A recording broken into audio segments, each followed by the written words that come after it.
Okay, today we're going to start from the Mishnah, Lamed Aleph. It's 31.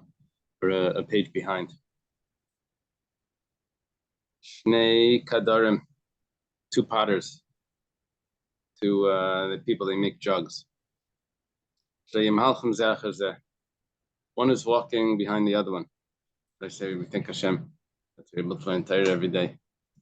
It's chus of our learning. We should have the Beis Hamikdash.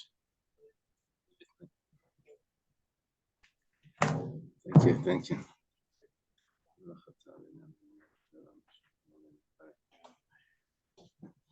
So we're talking about two potters, one walking after the other.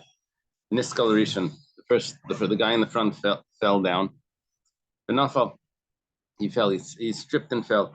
Niskal Hasheni B'Rishon, the second one tripped over the first one. So Harishon Chayev B'Niskei Sheni. First one has to pay for the damages, exactly right there. He has to pay for the. I don't remember. Oh, do they have another volume of that? Expensive. What is it? Oh. You want to get in English, or you won't understand English? No, take the news.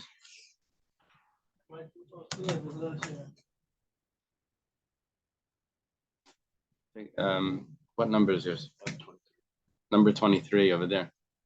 There's Naftali over there on that. You take the number 23.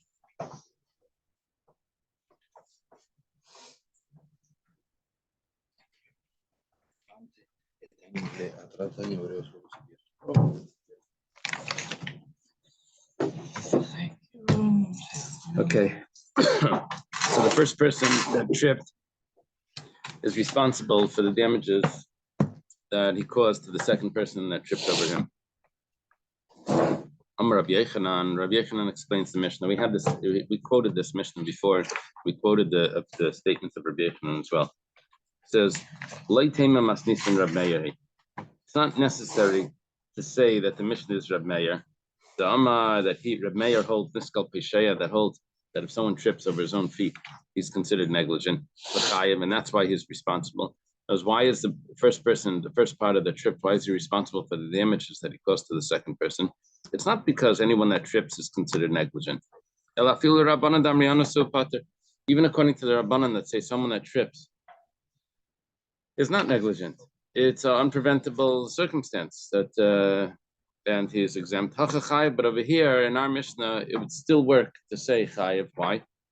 Because the case of the Mishnah is that when the first person fell down, he could have stood up, but he didn't. He was laying on the floor longer than necessary. He was waiting for the police report. Wanted to get some insurance. He needed to. Anyway, he's laying on the floor. So why is he responsible for the damages to the second person?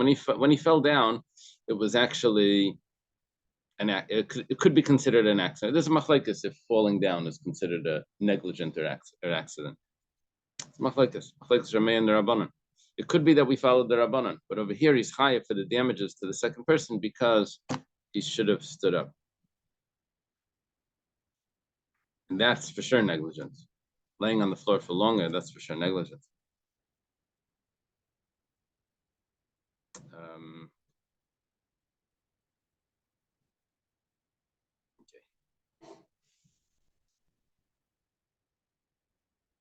Reb Nachman by Yitzchak Amar. Reb Nachman Yitzchak says, "Afilu tema." You could even say that he did not have an opportunity to stand up because he just fell down and the guy was right behind him. But even though he didn't have an opportunity to stand up, he's still going to be chayav. Why? He should have shouted to the guy that's coming. He should have shouted out. He said, "Watch out! I'm on the floor. Don't trip on me." And because he didn't warn them, so he's going to be chayav, even though he didn't have a chance to stand up. Rabbi Yechanan responds to Reb Nachman bar Yitzchak. I think Reb Nachman bar Yitzchak is a generation or two later. But Rabbi Yechanan would respond to that. He would say that even It's only if he could have stood up and he didn't stand up that he would be chayiv. But to tell me that he was trying to stand up and that while he's trying to stand up, he has to warn everyone else not to bang into him, that is not responsible because he's turret. He's too absorbed in getting himself off the ground that he should be able to. He should be responsible to warn everyone else not to trip on him. The second part is he doesn't have responsibility to look where he's going. No. That's what we say right up there. No. He said when you break something, you have responsibility to look where you're going, not when you get hurt. And by the pit, if he gets hurt, he gets paid for damages. But if he doesn't, he doesn't. 1 second. When someone is walking in the street and he breaks something, Mara, the question, he should look where he's going. If someone's walking in the street and he gets hurt, the Gemara does not say he should look where he's going. Person is more obligated, is more responsible not to cause damage than to be damaged. The claim you should have looked where you're going is only when you're causing damage. You should have looked where you're going. That's and I'll pay for it. You broke it, right? And for that, we had to explain why he wasn't responsible. But when he gets damaged, we don't claim to him that the other guy doesn't need to pay you because you should have looked where you're going. No, when the person gets damaged, then the other person has to pay him. We have no claim that you should have looked where you're going. The other person shouldn't have put it there. That's clear. Now, you're asking about the pit, why he's chayiv for damages, but not when he dies. When a person falls into a pit, that's a pasuk that when someone falls into a pit, if he dies, then they don't pay for damage for his death. But if he falls into the pit and he gets hurt, they pay for the right. Okay, so here talking about the first guy fell down. He's responsible to stand back up as soon as he can. If he was not able to stand up right away, so then Rabbi Yochanan says that he doesn't need to shout out. If he wasn't able to before the other guy tripped, Rabbi Yochanan says he's not responsible to shout out, to put his hazard lights on to make sure that the other guy doesn't bang into him because he's so busy standing up that he can't be responsible to protect everyone else. And Rabbi Nachman bar Yitzchak said no, he's responsible to make sure no one else gets hurt. Okay. It's not. I'm sorry. We'll start in the Mishnah. I'm going to ask a question on Rabbi Yochanan. And this is a Mishnah that's going to come up on the next page. If you have someone that's walking with a beam, he's building something, he has his sukkah beams on his shoulder, and then you have someone that's walking with a barrel. Now, nishbra chavas b'kaira. The barrel walked into the beam. Now it's like a hole straight in the middle of the barrel. He's pater. The owner of the beam is exempt for the breaking of the barrel. The other guy walked too fast. He's supposed to leave a distance of one car every 10 miles or something, and he didn't. Right? He didn't leave that distance. He walked into him. It's the guy that says you walked too fast. You came from behind. It's pater. Oh, that's what I was about. How do you know who went into who? Well, he's behind. It's pater. No. However, if the balkaira stops short, No. if he stops short, so then we say that he's chayav. Yeah. My love, why did he stop short? Why is he chayav? Shamad lekatif. He stopped short to adjust the beam on his shoulder. You know, when you're carrying a beam, every once in a while you have to stop to adjust it. So the urchia, which is totally normal, you have to give space for someone to be able to stop in order to be able to adjust it. He's doing something. That's normal traveling. Uktani chayev, and nevertheless we say even though he did something regular, he's stopping just to adjust the beam. Wasn't stopping there to rest. He was just stopping to adjust it. We say that it's chayev.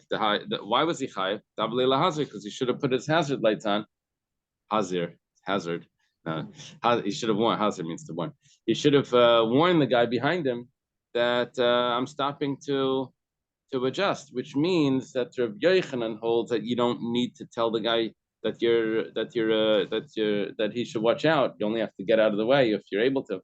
But over here we're seeing that he is responsible lahazir to warn him. That's why he's chayiv, because he stopped. He was totally normal what he was doing. The Gemara answers like Gemara says what he was doing was not normal. That's why he's chayiv. Shamad lafash, we're on Lamed Aleph. He stopped to rest in the middle of the street. Stopped to rest in the middle of the street. Now you want to know why he's chayiv for breaking the barrel that was walking behind him, because what he did was abnormal. He stopped in the middle of the street to rest, which is not what you're supposed to do. Yeah, I saw once. We were waiting for a bridge. The bridge, it goes up and down. We're waiting by the bridge. Anyway, the car next to me, the guy fell asleep, and it literally fell asleep. All the cars went. He was there. The cars were beeping. Everyone went around him. He fell asleep. It was like a red light, or no, it was a bridge. No, the bridge is long. The bridge could be like 5 minutes. The guy was sleeping. Totally sleeping. Okay. So this guy is he's resting.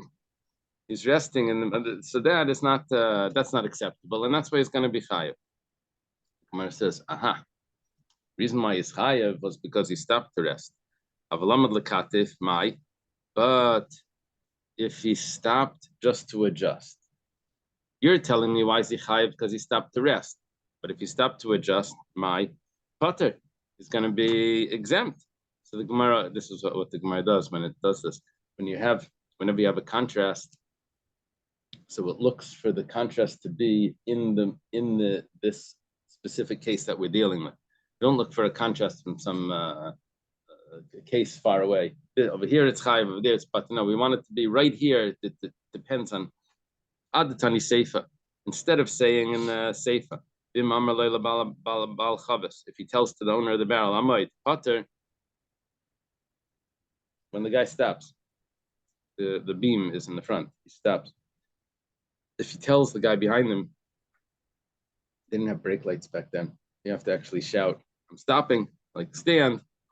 So then is Potter, right? Why do we have to say that case? One case he's chayav, one case he's Potter. Why do you have to do it like that? But Medavar Mamur, we could just do it like this. When he stops to, when do we say that he's chayav? That's if he stops to rest. But if he stopped to adjust it, he's going to be Potter.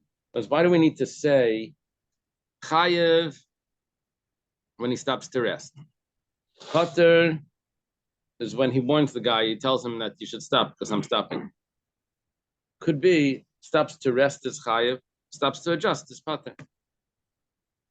A much more closer case in the contrast, right? My answer is Hakamashmala, no, we have a big chiddush. Even though he was taking a rest, even though you're not supposed to do that. But a lot of times there's things you're not supposed to do, but you do it anyway. But if you put your hazard lights on, then you're good to go. The chiddush over here is that even though you're not supposed to stop in the middle of the street to pick up the nail that fell, you don't want anyone to step on the nail. But if you put your hazard lights on, then if someone bangs in, it's going to be their fault. Yeah, even though you're not supposed to do that. That's the chiddush. Tashema, come and listen. We're going to have another chiddush like this coming up. Similar type. Hakedarim v'azagagim. Here you have potters and glass makers. They're walking one after the other.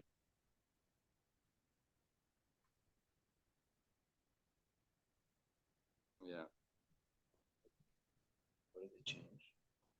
Instead of two potters, now they do a glass. This is a brisa, and I'm not sure why it has to be why it switched. It's a good observation.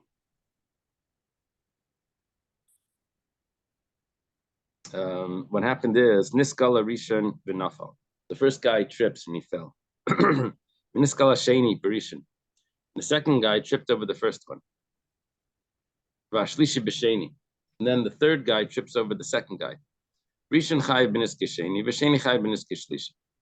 the first guy is responsible for the second guy's damages, and the second guy is responsible for the third guy's damages. And if they all fell because of the first guy, what does that mean? The Gemara is going to say not they all tripped over, not that it's because of the first guy, but it's if they all tripped over the first guy because he ends up laying like along the street, like this, and everyone trips over one, over him like that. So then Rishon Chai Beniski Kulim, then they're all going to be responsible. The first guy is responsible for all the damages. But if they warned each other, then they're exempt. My lab shleilem lamed. It's probably talking about where they didn't have a chance to stand up. They didn't have a chance to stand up. What we're saying now is niskal pesheya. The reason that they fell, that's their own negligence. They shouldn't have had two left feet. They should have been able to walk. It's their negligence. They didn't have a chance to stand up. So the whole negligence here is the falling. Umar says, they did have a chance to stand up. The negligence here is not the falling. Negligence here is that after they fell, they didn't get up. But if they didn't have a chance to stand up, what would be the din? It would be pater. They'd be exempt. Because stumbling, according to the Rabbanan, is unpreventable circumstances. If that's the case, instead of saying in the Seifim, here's a pater, instead of saying that if they warned each other, they're exempt, listen, why don't you divide this case itself into two cases? When do we say that they're going to be chayav shayla lamed when they should have stood up because there was enough time for them to stand up before the second guy came and the third guy? But if they didn't have a chance to stand up, forget this whole thing about warning. Just if you want to say one's chayav, one's pat, you want to give a contrast, say that it has to do with if they had a chance to stand up. Umar says, Kamash Vlana was coming to tell me a chiddush. Even though they're laying on the floor longer than they're supposed to. They're just laying there, waiting for the police report. So kiz heroes but nevertheless they're going to be exempt if they weren't, even though they're exactly like the chiddush of the last case. That even though they're doing something that they're not supposed to do, but nevertheless with hazard lights, they put on their hazard lights. People should know not to trip over them. Then they'll be exempt. Okay. So the same chiddush twice. That's the case with what happened in Iran. What exactly is the din? We applied this to that case. it was like they got what happened? They collapsed on each other. And they got crushed. That was like faulty built bleachers or something. Something collapsed. Yeah, that's a different story. Here's just an individual tripping on the street.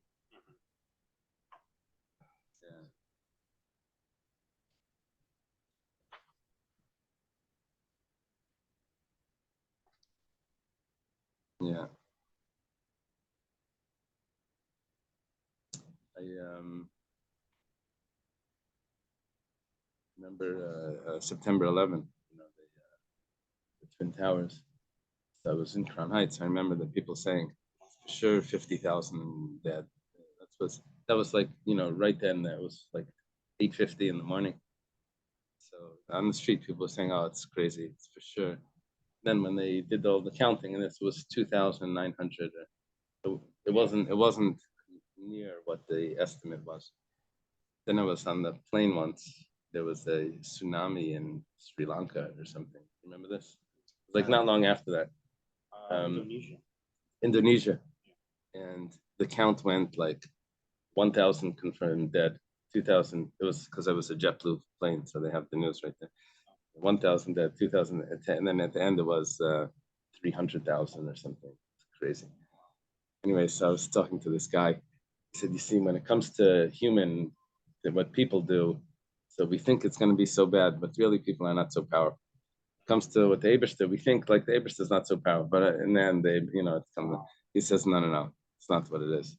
It has to do with getting the right permits, the building permit. It says over there they didn't. The construction was all illegal. So anyway, which has to do with greed. They cut corners here and there. Okay, Amar Rava. Rava says, Rishon Chayev Beniske Sheni. Should introduce. This is a highly complex Gemara, what we're about to learn. But we'll do it according to the way I understand what Rashi's saying. But you'll see this is okay. Let's see. Amar Rava. Rava says, Rishon Chayev Beniske Sheni, Bein Beniske Gufay, Bein Beniske Memayne. The first individual that fell down, he's going to be responsible whether his body caused damage to the second person or whether his money, his possessions caused damage to the second person. If his body causes damage to the second person that trips on him, it's like Adam Amazik, a person that causes damage to someone else has to pay for whatever he did. Right? He's not even considered a pit. It's not a bar. He's laying on the street, but he's not a pit because it's him himself. Someone tripped on his leg. It's like he punched the guy. It's his body that caused the damage. His money, his possessions that are on the floor, that's considered a pit. But it seems should be a pit. But how to get on the floor? Because he's tripped. So he's negligent. That's how it's on the floor. He's negligent, and he has these possessions. Is he keeping them or not? Is he mafker? I'm not sure if that's going to affect right now. There's be an exception to the things that are like in public domain and someone trips over it. No, if the thing's in public domain, someone trips over it, the person's responsible. It says here also, the person's responsible. Sheni chayev b'niske shlishi. The second person tripped over the first guy. He's responsible for the third person's damages, b'niske gufo, only with what his body causes damage. Avalei b'niske memayne, but not with what his money causes damage, not with what his possession. So only when someone gets hurt by his body, but not by his money. The Gemara says, what is going on over here? Why are the possessions switching from the first person's possessions to the second person? If when we say stripping is considered negligent, so how did they get on the floor? They got on the floor because he tripped. So he should be responsible. If you're not responsible for tripping, so the first person's also should be exempt from when it causes damage. I would answer that different types of tripping. There's tripping over someone and there's tripping over your own feet. First person. Anyway, the Gemara doesn't get into that. The Gemara says, Rishain is an answer. Rishain vade pesheya. The second person, the first guy is definitely negligent. In other words, we're following the opinion of Reb Meir, or maybe even the Rabbanan agree, that Rishon is pesheya. And as Abaya, back on 3 pages ago, he made it a machlekes. He said that there's a machlekes Reb Meir and the Rabbanan regarding two things. Regarding niskal pesheya, if someone trips, if that's negligent. And also if you make ownerless the shards after they break. But if you don't accept Abaya, then you could say that the machlekes is really only about mafker nezakav, making it ownerless. But what does everyone hold about tripping? It's negligent. That's what Rav is saying. Rav is saying everyone holds tripping is negligent. Sheni, the second person, a gufay mechayev, dahavale lamed v'layamad. Actually, you know what? The Gemara is actually answering exactly that answer. That he's responsible for anyone that gets hurt by his body because he should have stood up and he didn't stand up. But I'm a moine pater, but on his objects that are on the floor, that he's going to be exempt. Because he says, I did not dig this pit. Now what that means is, how did I get on the floor? I tripped over the other person. Now, niskal, if I tripped over my own feet, I'm pesheya. But if I tripped over someone else, then I'm an accident. And so therefore, the way it got on the floor is through an accident. And once it's on the floor, we're talking about his money, that his possessions that's on the floor, his drugs or whatever. Those things that are on the floor, he's then mafkir the broken glass. He said it got on the floor through unpreventable circumstances, and I'm also not keeping the pieces. So mafkir nezaka blachan nefilasainis, he holds his pater. someone makes ownerless the shards after he fell by accident, so he's exempt. The first person fell, it wasn't an accident because he tripped over his own feet. We hold tripping over your own feet is chayiv, is niskal pesheya, is negligent. Okay, so we have our answer. Meisvei, the Gemara has a question. Kulan chayavan al niski gufan upturn al niski memayna. Everyone is chayiv when their body causes damage, and they're exempt when their possessions cause damage. My lava filarishan. Sounds like even the first person is exempt when his possessions cause damage. The Gemara says loy labar mirishan. It's besides for the first one. Kula means the second, third, fourth, fifth. But if they disavow their property, it's not their possession. That's right. That's why they would be exempt. The Gemara says, how could you say it's not the first person? Vakulan katani. It says all of them. All includes the first person. Even the first person should be exempt when his personality, when his drugs cause damage to people that trip. Amar Ravada Barava explains Kulan Hanazakin means all the victims. First person is not a victim. He's a perpetrator. Everyone else is considered a victim. Hi Mai. Says 1 second. If you say that it's including the first person, that only the body is only damages that comes from his body would be responsible. Damages that come from his possessions would be exempt. And we understand why it says all of them. But if it means with besides for the first person, then what do you mean all of them? Listen, Anizakin, just say victims. Say victims, if that's what you mean. Why do you have to say all of them? Elama Rava comes and switches the whole entire Gemara around. Rishon Chayev. First person is Chayev. Bein beniske gufay desheni, bein beniske memayne desheni. When we read this Gemara before, niske gufay, niske memayne, we were talking about the body of the perpetrator. Rav is switching it. He says the first person is responsible whether the second person that tripped on him, whether his body gets damaged or whether his money gets damaged, his possessions get damaged. We switched it around. It's the second person is either getting scraped or getting hurt because he's tripping on the person, or he's breaking his drugs. And the first person is responsible for both. Explanation for that is because he's an Adam Amazik. He himself is causing the damage. He's not considered a bar. See, when vessels fall into a bar, so he's exempt for paying for those vessels. But the first person is considered, his body is considered Adam Amazik. Sheni, Chayev beniske shlishi. The second person, he's already considered a bar.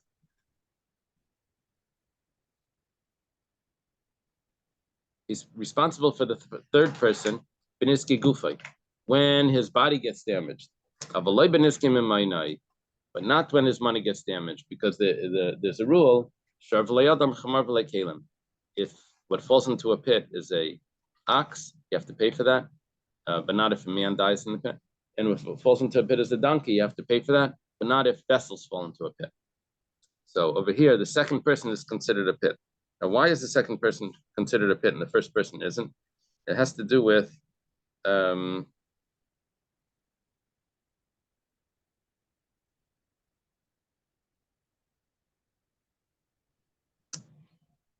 second person is not as negligent to the first person. First person is considered Adam Amazik. The second person is considered a bar because he tripped over the other guy. Yeah, because it wasn't negligent. Look at the props. Dr. Stein is here with some props. Let me put it in the video.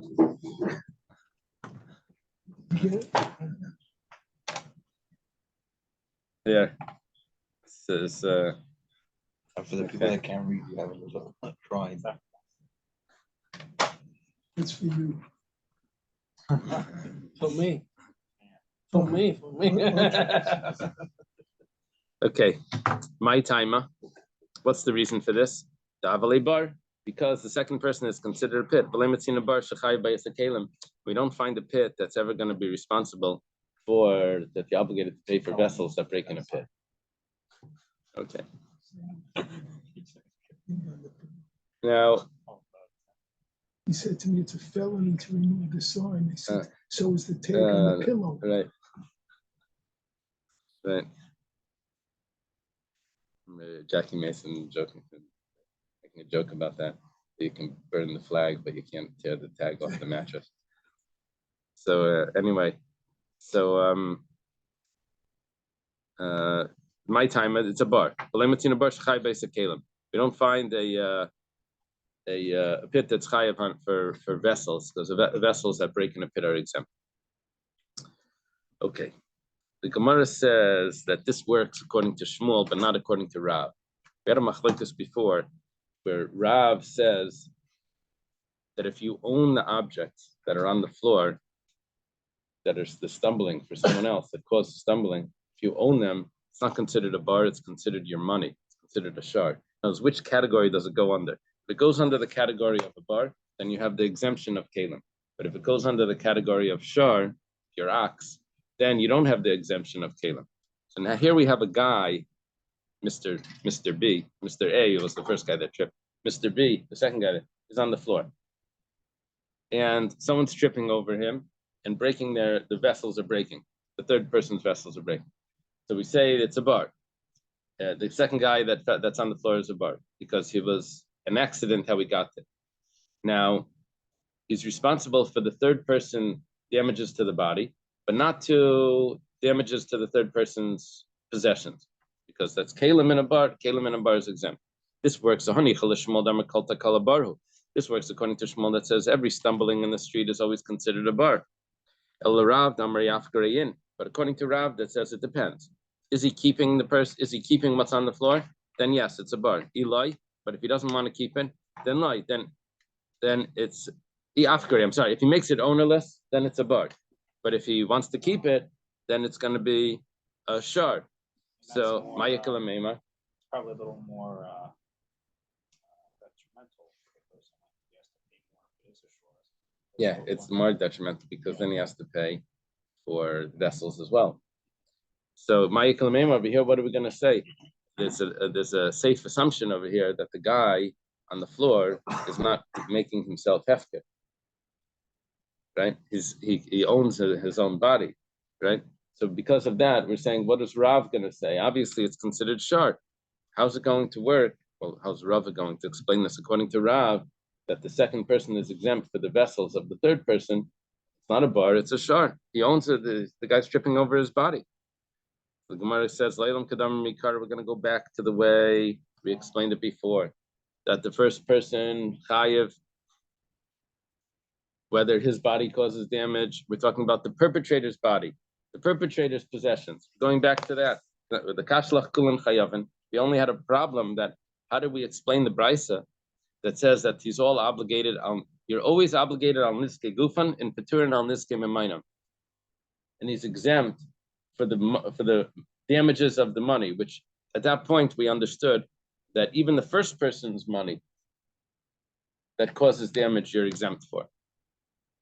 First person's body and possessions that cause damage, you should be exempt for. We had that question. So we're not talking about the person's body in that brisa.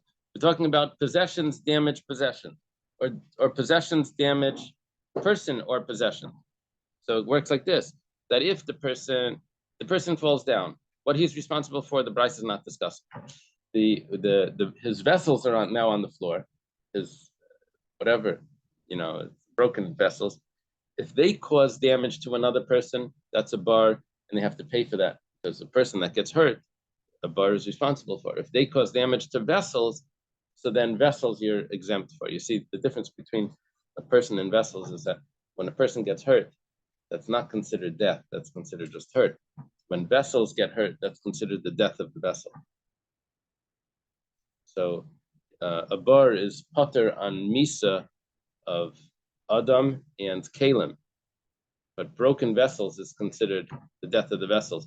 Broken leg is not considered the death of the leg. It's considered just the damage. Then you have to, wait for recovery or whatever.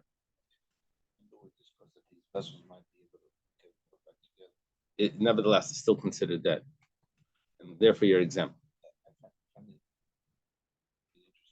That the second person that falls is the one that's considered a bore, which the second person falls due to negligence, and the bore is not really negligence. It was created for some economic more. The first guy is considered Adam Amazik. He's considered like he punched the guy, and so that's the second person. It's a step removed. He's considered a bar. It's a step down. This is all British Robin. Yeah. What would happen if this happened? So we would tell the person that came in, you should have been careful when you came into my property. Always we would say that. No, you're supposed to be careful. If the person had, we're talking about the guy had permission to be in the Rosh Hashanah or he didn't have permission. He had permission. Then it's considered a Rosh Hashanah, and it would be the same thing. If you have a Rosh Hashanah in your you own a hotel, and it's your property, it's your hotel, but it's Rosh Hashanah because everyone can walk through the hallway. That's Rosh Hashanah. It has to do with it doesn't have to do with the Shabbos laws of Rosh Hashanah. It has to do with if there's permission for people to be walking there. And no, sorry, just one. And if a person has Rosh Hashanah, it's filled with bars, whether they're holes or boulders. Right. And he says those parts don't belong to him. Because we had a case like that where the guy was buying it, we didn't include the amount of land where there were boulders, massive way back when. So would that affect a fall without permission? That's going to come up. That's going to come up. It's machlekes Rabbi Shmuel and Rabbi Akiva. It's coming up in 20 pages about hifker reshusay v'lo hifker bayrei. If people can walk through the property, but he still owns that obstacle or whatever. Okay, we're holding now. Amar Mar, the master taught in Machmas Rishon Naflu. If everyone fell because of the first person, Chai ben Iski Kolm is responsible for everything, all the damages. The first person is responsible for every damage. Machmas Rishon Echi Nafal. How did they all fall because of the first person? Or Papamar the Paskalor Geshalda.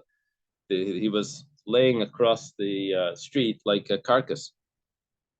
So everyone's tripping directly over him, not over the second person. And Rav Zvid Amar Kechutra de Samyusa. Rav Zvid says that he's laying like the stick of a blind person. Apparently that's diagonal, which is less of a less visible, and that's why they're going to be. That's why you can't claim against them that you should have seen it after the first person fell, because you can't see that the obstacle is still there because it was more diagonal.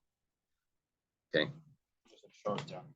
Now, the images body to body is liable. The first person. Possession to body is liable. Images possession by possession is exempt because it's a bar. That's what we're saying.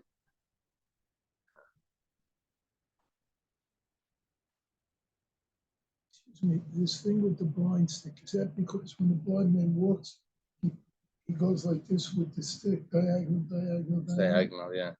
So he covers more kind of ground. So but I think the idea over here is that as it was laying across, here's the street, it was laying like that. So the fact that the first person fell here, another guy's coming, but he doesn't necessarily see that there's someone on the floor behind the first person that fell, behind the second person that fell. When there is God forbid, and this happened in the fogs, these pileups on the highway because the first truck or whatever crashed and then everyone crashes. I thought the regular rule is the person who crashes is responsible because she should have seen what's in front of you, because that's when it happens singly. According to this Gemara, the first truck that laid across the road, jackknifed, is responsible for every single car. That's what it sounds like. It's what it sounds like.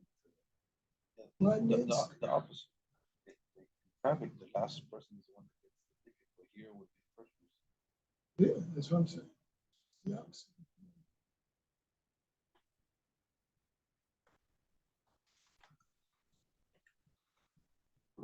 Now what? Oh no, I'll tell you the answer. We had it. The Gemara said,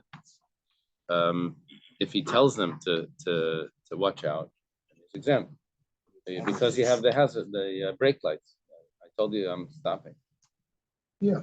So because of the brake That's lights, why I brought, when you said that, Yeah. I think this. it's not a direct opposite to what we have. If there was no such thing as brake lights, then it would be the first person would be responsible. Now that there's brake lights, the guy behind is responsible. And if there's a fog and the guy has brake lights, but no one can see him because of the fog, That's a good is question. that Maaseh Hashem, like you said before, you can't count? Right. It's beyond, Happens a lot where it's I know it happens, unfortunately. Yeah. No, where there's snow, because even if other people want to brake, the car slides. Who's responsible? I mean, Al Pitora. But they have a broken tail light, that's the. Before or after the. Okay. Here, people are talking. We're walking in opposite directions. They smashed into each other. It was a collision. Now it happens to be one of the guy had a barrel, one guy has a beam, so the beam doesn't really get damaged, and the barrel does. But nevertheless, they're exempt because he doesn't have to pay. They both have permission to be in the street, and they both walked into each other, and you can't just charge him just because he has more damage, right? There's a Toyota Corolla into a Bentley. It doesn't matter which one has to do with who's responsible. This one's in the wrong lane. Unless it's in the wrong lane, right? This is probably on a path somewhere, So. Yeah. This is the case we quoted before. They're walking in the same direction. The Balkaira, the owner, the guy with the beam is walking in the front, and the Bal Chavis Zachan. I can see someone translating this into a Kiddush in the back of the shul. There's the Balkaira and there's the Bal Chavis. But no, this Purim Titus. So the beam is in the front and the barrel is behind. The Nishbra Chavis Bakaira. The barrel breaks against the beam. He walked too fast. If Pater Balakaira, then the owner of the beam is not responsible. The Mamad Balakaira, but if he stood still, he stopped short, then Chayev is responsible for the damages to the barrel. Mamad Balchavas Amayid, but if he tells him stop, what's on his brake lights, then he's Pater, then he's exempt. If the barrel is in the front and the beam is behind, now the beam is walking into the barrel. Nishbra Chavis Bakaira. Beam walked into the barrel and he breaks the barrel, then chayiv. Then the owner of the beam has to pay. But if the barrel stops short, then he's pater. He's exempt. But if he tells the owner of the beam to be careful, then he's chayiv. Then the owner of the beam is responsible because he told him, and then I'm going to stop. The same thing would apply if there was a candle in flax and that damage caught onto it got caught on fire, it would be the same halachas. We had to tell him, be careful. Okay. Rabba Barnasan asks Rav Huna the following question. Someone damages his wife while they're having relations. Somehow he causes damage. Mahu. What's the din? Given the Bershus Kavid Pater. Is it that they both have permission? So he's exempt. You should have been more careful. Amalei Tanisui says, I have a Mishnah that supports this. So Zerushus Lahalach. It says clearly that two people were walking, they each have permission to be there. So so they both here it's the case was in Rishus Harabim, but if they both have permission to be there, so then it's exempt. Amar Rava says, Kal v'chaimer. I have a Kal v'chaimer for you. Ma yar shel zerushus nichnas zerushus nichnas. Nas k'mish nichnas shus chaver v'chayev. Should be the other way. If in a forest, everyone has permission to be in the forest, right? It's an open area. Anyone can go there, and they're cutting down trees. And it's as if someone gets hurt there. It's as if you're in your friend's property, and if someone causes damage to the other person, it's chayev, even though you have permission. Here, He's going into literally someone else's property, and like Kolskin, for sure you should be chayiv. You're in the other person's property. But what about what you said that if they both have permission, it's fine? It says over there, they both have equal permission, and both of them are doing the walking. But hacha, in this case, you covered the man that's doing the action, and she's not doing any action. So it's the man that's causing the harm to her. It says vaksiv, 1 second. She's not doing any action. But says when there's an adulterer and an adulteress, it says both of them are cut off from the nation. The souls that perform that act, and it says that they did something. The Gemara says, the enjoyment they each have. However, who the covet, when it comes to action, which would be damage, he would be the one that did the damage, not her. Just because she gets punished because of the enjoyment, that doesn't mean that she has any responsibility in the damage. It's interesting. This is page Lamed Beis. Yeah, we'll remember that. Okay. I can do the next one. I can tell you about Kairishan if the beam is going first. I'm Rish Lakish. Rish Lakish says, stay first. There's 2 cows in a public property. One is crouching down and one is walking. We had this Gemara before. This is Rish Lakish's opinion. If the walking one kicks the one that's on the floor, then P'tura, he's exempt because the guy wasn't supposed to be there. Not the guy, the cow. He wasn't supposed to be there, and we said Kala Mashana, Bachavashinaba. Anyone that does something abnormal and someone else comes and does something else abnormal, we don't make him responsible. But if the one on the floor kicks the one that's walking, then it's chayav. I can bring you a proof that Rish Lakish is correct. Why? Because and if the beam is ahead and the barrel is behind the beam, if the barrel walks into the beam, it's pater. The owner of the beam is exempt. And if the beam stands still, then he's chayiv. That's standing still. The kiravutz b'malachas dummy. That's like the one that's laying on the ground is kicking the one that's walking. Exactly the same case. The animal is on the ground kicking, and is laying on the floor. He's not supposed to be there, and the owner of the beam stopped short. Very similar. He's as if he kicked the barrel behind him. The Gemara says, do you think this is a proof? Not only the Messiah that it's not a proof. It's actually a contradiction. It's a question to this. Time of debata. The reason why the one on the floor is responsible is because he kicked. But if it would have been a damage that happened automatically, not because of an action on the part of the one that's laying there, just because he tripped over him, he'd be pater, he'd be exempt. But our Mishnah wasn't an intentional type of damage. It just happened automatically. The guy stopped short and he walked into him, but he wasn't trying to break his barrel. And nevertheless, we say chayiv. Gemara says, "Masnisin de paskalorcha keshalda." Our Mishnah, the reason why he's going to be exempt if he doesn't kick was because he was laying across the road like a carcass. And hacha going to Rava b'chad gisa. Over here, it was where he was. Rava means laying on one side, crouching on one side. He should have walked on the other side. Therefore, the reason why he was pater, unless he kicks, was because the reason why he's pater, if he doesn't kick him, but he just causes damage, the one on the floor doesn't kick, but just he's pater because the guy should have walked around him. It's only if he kicks that he's chayiv.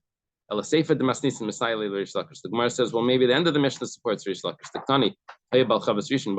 And let's say the barrel is in the front and the beam is in the back. But the barrel breaks against the beam, then the owner of the beam is chayiv because he walked too fast. He walked into the barrel.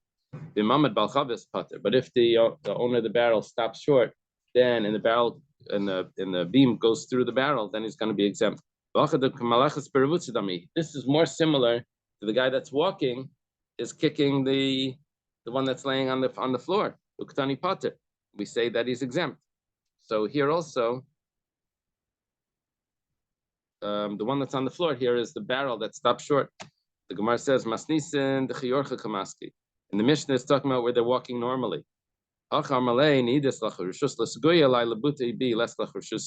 know that you have permission to step over me, but you don't have permission to kick me. And that's why he's going to be chayav. But in the Mishnah, but I'm sorry, but yeah, by the in the Mishnah, they both have permission to be there. And that's why he's going to be pater. But over here, we could say that maybe he doesn't have permission to kick him, and therefore really should be chayiv. In other words, we don't have a proof that Rish Lakish is correct, that if the one that's walking kicks the one that's laying down, that it should be pater. It could be. The guy can tell him, you don't have permission to kick me. Okay, let's leave it over here. Well,